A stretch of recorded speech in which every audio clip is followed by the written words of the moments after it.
àgbékògbè rere tọ̀ mí wá o. àlùkògbèrè wá pàdé mi. bá a bá ṣe ní lóore ọpẹ́ ló yẹ ká dá, èyí ló mú ọ̀gọ̀rọ̀ àwọn arúgbó dúpẹ́pẹ́ òkun lọ́wọ́ àjọ Divoca Aged Foundation fún mímú inú wọn dùn àti èròǹgbà wọn fún àwọn arúgbó nípa mímáa ṣe ìtọ́jú wọn àti eré ìdánilárayá fún wọn lóòrèkóòrè. èyí wáyé ní ọjọ́ kẹẹ̀ẹ́dógún oṣù keje ọdún 2021 níbi ìfilọ́lẹ̀ ẹgbẹ́ àwọn arúgbó EAC Èkó Aged Club ti Ẹ̀pẹ́ Local Government. bẹ́ẹ̀ ọ̀pọ̀lọpọ̀ eré ìdánilárayá, ìdíje ijójíjó, ìdánilẹ́kọ̀ọ́ lórí ìlera ara wọn, àyẹ̀wò ara lóríṣiríṣi, àdúrà ọlọ́kan-ò-jọ̀kan àti bẹ́ẹ̀ bẹ́ẹ̀ lọ tí ó wáyé ní Ẹ̀pẹ́ Recreation Center ní Sàlàkọ́, ìlú Ẹ̀pẹ́.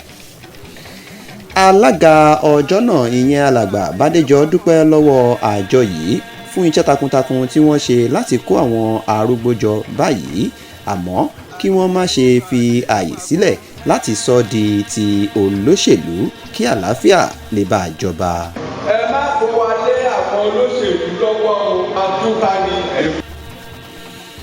olùdásílẹ̀ àjọ Divoca Aged Foundation ìyẹn ọmọọba Adéfọlájù Sàròmí àti àwọn abẹnugan rẹ̀ ìyẹn board member tóun ti àwọn òṣìṣẹ́ tó kù dúpẹ́ púpọ̀ lọ́wọ́ àwọn iléeṣẹ́ tó ṣùgbà wọn fún ọjọ́ ìfilọ́lẹ̀ ẹgbẹ́ náà bíi Mopsin Pure Water, Alhaji Gbabere, Yemco Global Resources Limited, One North Multibits Concepts, Alhaja Ṣọlá Bámú, alàgbà Ọláìyá Samsideen, DJ Wax, alàgbà Kabiru tí ó jẹ́ adarí ikọ̀ eré ìdánilárayá ìlú Ẹ̀pẹ́, Dr. Olúwo àti bẹ́ẹ̀ bẹ́ẹ̀ lọ.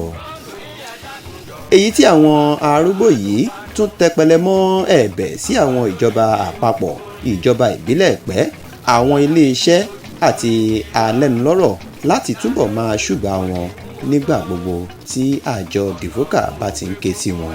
a ti fi ká fojú wa rí lánàá, dókítà wá síbí yìí lánàá, wọ́n ṣèkúpa kún wa, a jẹun, a mú, ẹ jọ̀ọ́ ẹ̀yin ìjọba ẹ bá wa ràn wọ́n lọ́wọ́, tó bá ti ń ké sí yín ẹ máa bá wa dá wọn lóhùn.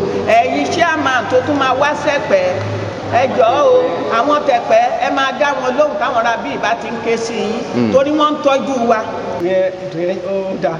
ó dáa. bẹ́ẹ̀ bọ́ọ̀lù tìwá náà ni so wọ́n dẹ̀ tìwá lẹ́yìn ẹ̀ ń gbọ́ so àti ti state àti ti local náà so kọ́ tìwá lẹ́yìn kọ́ ràn wá lọ́wọ́ pé ká dúró dàgbà sí ká gùn lẹ́mìí àdúrà sọ́nà ni pé kẹ́yìn náà kó gùn lẹ́mìí fún wa.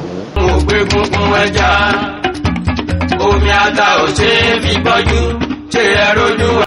òun ni ká jẹran pẹ́ lẹ́nu ìfànà fún ní òjẹ́.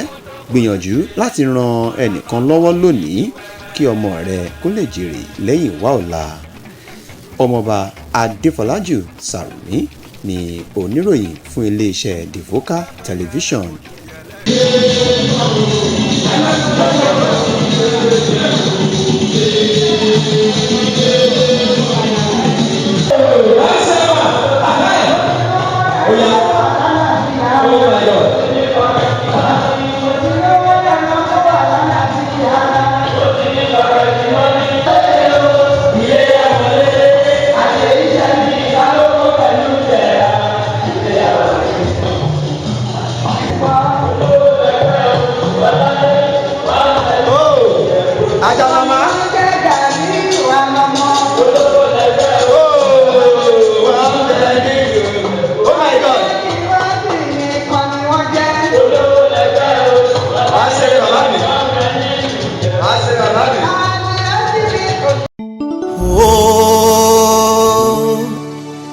bẹ́ẹ̀ bára gbàlagbà ẹ jẹ́ àṣàpọ́nlé wọn.